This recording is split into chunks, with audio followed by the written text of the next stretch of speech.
7h31, bom dia, eu sou Ricardo Boechat, esta é a Band News FM, nós vamos ficar juntos até as 9 horas da manhã com as principais notícias nacionais e internacionais, o nosso time de colunistas, de comentaristas, todas as equipes da Band News FM espalhadas pelo Brasil, pelo mundo. Obrigado a você, meu amigo, minha amiga, que está nas praças que compõem a rede Band News FM de notícias, a saber, Porto Alegre, Rio de Janeiro, São Paulo, Curitiba.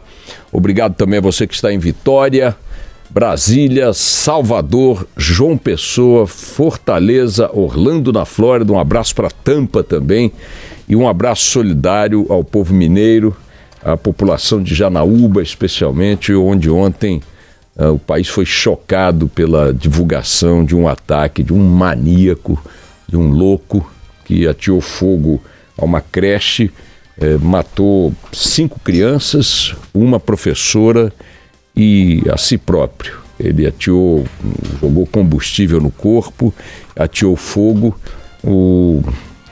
Esse maníaco tinha trabalhado na creche, depois o noticiário disse que ele já tinha problemas mentais, enfim, tinha sido afastado do trabalho. E ontem, a data de aniversário do próprio pai, de morte do próprio pai, ele teria dito para a família uma semana antes do seu próprio aniversário, coisa que o valha que ia se matar e tal. Ou seja, é uma figura que já vinha indicando ali a possibilidade de cometer algum ato, mas ninguém pode imaginar, em circunstância alguma, que alguém chegue a tal barbaridade de jogar fogo, atear fogo em crianças. Temos aí mais de 20 feridos, não é isso, Barão? 23 feridos. 23 feridos, alguns em estado grave. Fiquei me perguntando ontem por que a remoção para Belo Horizonte não se deu de todas as vítimas por aviões ou helicópteros. Fiquei com a sensação, ontem, várias horas depois do acidente, ainda havia vítimas sendo deslocadas para Belo Horizonte de carro. Não entendi por que não se mobilizou ali uma frota aérea de helicópteros, aeronaves para encurtar esse deslocamento e iniciar logo o tratamento médico das crianças. O Mardélio Couto, nosso companheiro, está direto de Belo Horizonte com as informações atualizadas. Mardélio, bom dia para você. Qual é o estado aí dos feridos? O que você pode nos dizer a respeito, por favor? Boechat, a maioria dos feridos está em estado grave, né? Alguns eles estão divididos em 2 hospitais lá em Janaúba. Muitos feridos, além dos feridos que estavam na creche, muitas pessoas ajudaram no salvamento das crianças e depois foram para casa e depois tiveram problemas respiratórios. Então essas pessoas estão divididas em 2 hospitais lá em Janaúba. As pessoas em estado mais grave foram conduzidas aqui para a capital mineira, principalmente crianças, foram transferidas de aeronaves aqui para o Hospital João 23, que é um hospital de pronto-socorro, referência no tratamento aí de trauma e também de queimados. Há pouco a gente fez uma retificação aqui de uma informação, Boechat, que o Corpo de Bombeiros havia noticiado ontem, por volta de 11 horas da noite, 8 mortos.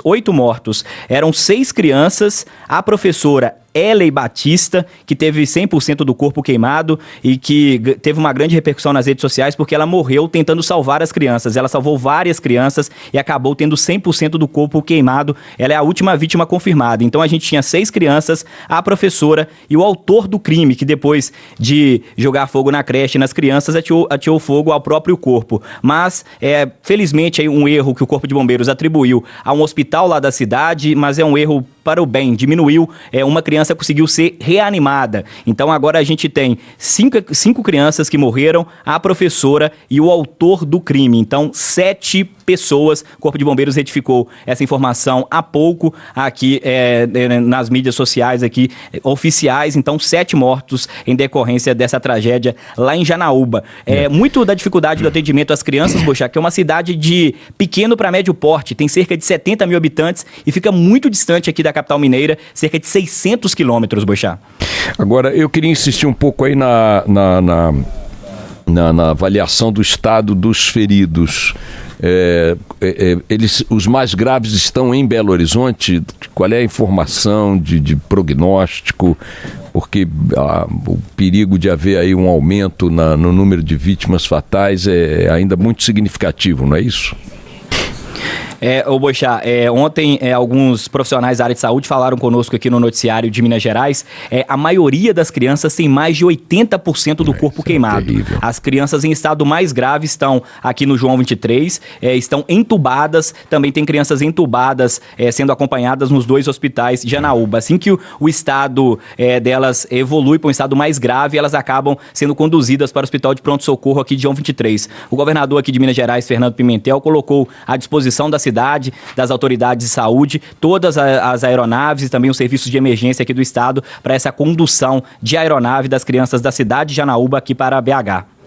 Bom, Mardélio Couto conosco, direto de Belo Horizonte, atualizando as informações, portanto, dessa tragédia em Janaúba, região norte do estado, cidade com cerca de 70 mil habitantes, onde uma creche foi atacada ontem por um maníaco, ex-funcionário da creche, que ateou fogo na escola, nas crianças, professores e em si próprio, produzindo essa tragédia. Então, corrigindo aqui o número da própria informação dos bombeiros, o número de vítimas dado ontem à noite como sendo 8, 6 crianças, a professora e o criminoso, caiu para 7, porque uma das crianças, na verdade, não tinha morrido. São 5 crianças mortas confirmadas, portanto, ainda com...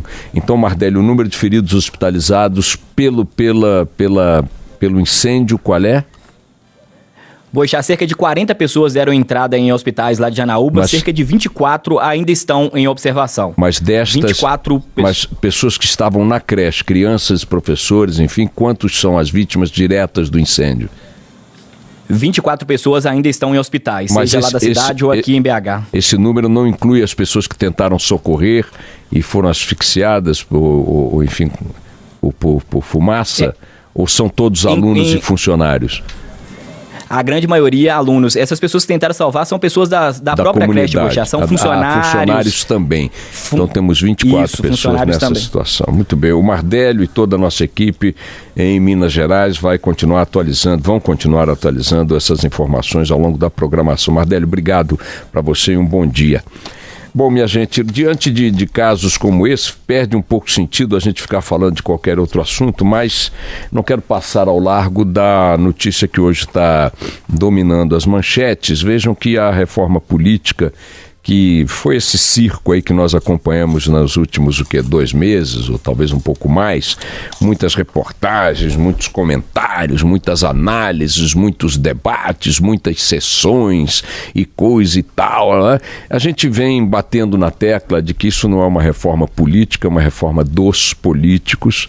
Se você perguntar à sociedade brasileira se ela quer uma reforma política, ela tanto quer que esse foi um tema predominante nas manifestações de 2013, elas começaram com outras motivações, mas depois ganharam algumas sínteses, e uma dessas sínteses foi a necessidade de uma reforma política, uma reforma que reduza a quantidade de espaços que a classe política tem para atuar como se fosse uma casta de divindades, reduz a quantidade de espaços que a classe política tem para dominar o país de forma abusiva, dominar o Estado de forma abusiva, comandar a vida das pessoas de forma abusiva, proteger-se de crimes que cometem, cultivar a impunidade. Tudo isso faz parte da reforma política que a sociedade brasileira um dia haverá de conseguir. E essa reforma política, ou dos políticos, como eu insisto em dizer, discutida e efetivamente aprovada na Câmara, registrou modestíssimos avanços na pauta de interesse da sociedade e alguns concretíssimos avanços na pauta de interesse das próprias quadrilhas partidárias. Avançamos na questão da cláusula de barreiras, que impede que os partidos nanicos criados com finalidade puramente financeira, monetária, continuassem proliferando. Tem quase 60 pedidos de registro de novos partidos no TSE, já são mais de 30 em atividade, e muitos deles, para não dizer a quase totalidade, existem única e exclusivamente para entrar no balcão de negócios, de negociação de minutos em propaganda de televisão e rádio, de poder ficar na teta do fundo partidário, para agrupar interesses escusos abusos de grupos que se organizam como partidos. Essa cláusula de barreira é um avanço. Quem não tiver uma performance mínima em número de votos na próxima eleição deixa de ter acesso ao fundo partidário e aos horários gratuitos de propaganda no rádio e na televisão. Outro avanço também foi que, na consequência de um crime, que é a criação desse fundo bilionário para custear campanhas, como contrapartida, podemos dizer assim, eles acabaram com a propaganda política na televisão e no rádio em anos não eleitorais. Como a cada 4 anos nós temos 2 eleições, livramos-nos de 2 anos de propaganda eleitoral, que são os anos onde não há eleições. É alguma coisa? Sim, é alguma coisa. Podia ser muito mais? Poderia ser muito mais. Tirando essas 2 questões, o resto continua de igual para pior. Criou-se um fundo partidário bilionário para custear projetos políticos e campanhas políticas e candidaturas com dinheiro público, dinheiro que vai sair de renúncia fiscal que não deveria existir, porque o que justificava essa renúncia fiscal para as emissoras de comunicação era a propaganda. O que tinha que se fazer pura e simplesmente era acabar com a propaganda e acabar com a renúncia fiscal, e dinheiro de emendas parlamentares que existem. Esses imbecis chamam aquilo de um direito do parlamentar. É um direito do parlamentar no sentido da gestão do dinheiro que ali está contemplado, mas não é um direito do parlamentar fazer com essa gestão o que bem entenda. Ele tem que usar este dinheiro dentro do pressuposto que justifica a criação das emendas, qual é fazer financiamento de obras, construção de coisas que interessem às comunidades que eles representam. Eles vão pegar dinheiro de obras, portanto, contemplados em emendas parlamentares e jogar no fundo partidário, ou melhor, no fundo de campanha. E vão pegar essa renúncia fiscal, que deveria ser encerrada, para que o dinheiro da renúncia fosse para os cofres públicos, e jogar na campanha também na forma de financiamento. Então, essa reforma dos políticos não contemplou, como eu tenho dito aqui, o fim do voto obrigatório, não contemplou a redução de imunidades, não contemplou privilégios para as emendas de iniciativa popular, projetos de iniciativa popular, não contemplou procedimentos de celeridade nos processos de lesão ética, de corrupção e de outras coisas, ou seja, punições internas dentro do Congresso Nacional, não contemplou a reversão do voto. O cidadão que vota, é aquela comparação que eu gosto de fazer: você vai, se apaixona por alguém, propõe o casamento, concorda-se com o casamento, vai-se para uma igreja onde você, diante da sua comunidade, dos seus entes queridos, sua noiva ou seu noivo também, e diante do Deus em que você acredita, você promete ficar junto daquela pessoa até o fim de seus dias, até que a morte os separe.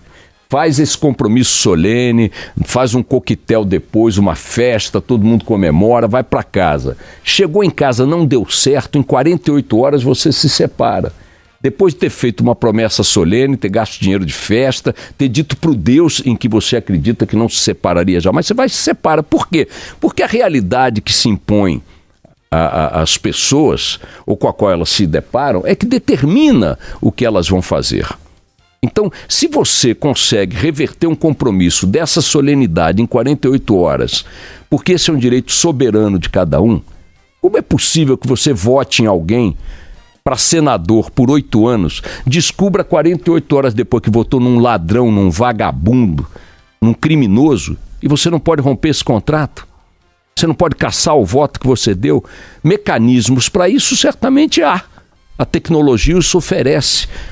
Não foram criadas aí as candidaturas avulsas, poderiam ter sido criadas pela própria reforma política, nada disso que nos interessava foi criado. E ontem enfiaram uma malandragem ao apagar das luzes na reforma política, que os jornais hoje estão repercutindo com grande impacto, com grande dimensão, que é a possibilidade de que esses mesmos vagabundos e canalhas que dominam a política brasileira estabelecerem censura na internet, obrigando provedores de sites que eventualmente acolham notícias, ou informações ou críticas ou ataques que eles considerem ofensivos. Eles aprovaram lá um artigo que determina que o provedor tem que tirar imediatamente esse conteúdo que eles, políticos, considerarem ofensivos, ou os partidos considerarem, em 24 horas, apenas mediante a denúncia do interessado. Ou seja, não precisa de autorização judicial. Eu queria dizer que, para mim, isso aí é farofa que não vai dar em nada. Porque sem autorização judicial, sem o pronunciamento da justiça quanto ao mérito, o provedor não está obrigado a porcaria nenhuma, a despeito da existência desse artigo legal. Quem define o ato coator, quem define a punição, quem define é a decisão judicial. O legislador ele pode estabelecer o seguinte: dentro do entendimento da legislação, este ato aqui é criminoso. Ele cria essa lei. Mas quem vai arbitrar se de fato ocorreu o crime é o judiciário.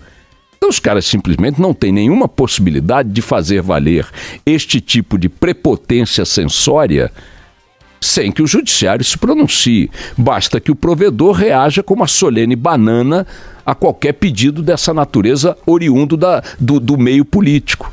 Ah, olha, de acordo com a lei número tal, o senhor Eduardo Barão me fez aqui algo que eu considerei ofensivo, uma crítica de ódio, eu quero que você tire isso do site, que você tire o site do ar. Não tiro. E aí vai fazer o quê? O Gedel Vieira Lima vai invadir a sede do UOL para dar porrada nas pessoas lá dentro? O Renan Calheiros, o Eduardo Cunha, o Sérgio Cabral, o Jader Barbalho, o Sarney, não tem esse papo. Lula, quem é que vai invadir? Então é o seguinte, isso aqui é escandaloso pela intenção que revela, é escandaloso pela moral que expõe. A classe política brasileira está tomada por gente desse nível. Os partidos políticos brasileiros são quadrilhas políticas. O Congresso Nacional é um antro de criminosos. E não adianta dizer que ali tem uma minoria combativa, ética, honesta, porque quem comanda o espetáculo são os criminosos. Isso é inegável e vê-se pelo rumo que o navio toma. O navio do Congresso Nacional só toma o rumo da criminalidade, da canalice, da impunidade, predominantemente é isso. De vez em quando e tal, joga uma sardinha para os peixes. O resto é crime, impunidade, corrupção, corporativismo, e por aí vai. Esse ato é típico, ele é muito mais um ato que demonstra, mais uma vez, com quem nós estamos lidando, do que um ato que possa ter efetividade. Repito, o provedor pode dar uma solene banana para esses caras quando vierem com essa pretensão de tirar o conteúdo do ar. Recorram à justiça, como, aliás, toda a sociedade tem que fazer quando sente que teve um direito lesado. É a justiça que tem que dizer que o conteúdo se enquadra naquela lei, e não o autor da lei. Então, esta repercussão que essa notícia está tendo hoje, repito, ela é muito mais fruto da perplexidade, da indignação das pessoas, que é justificada diante dessa tentativa criminosa do Congresso de fazer mais uma coisa absurda, do que propriamente da possibilidade concreta desse ato censório prosperar na prática, tá certo? Mas fica exposta mais uma vez a horroroso traseiro dessa gente, né? Vamos lá.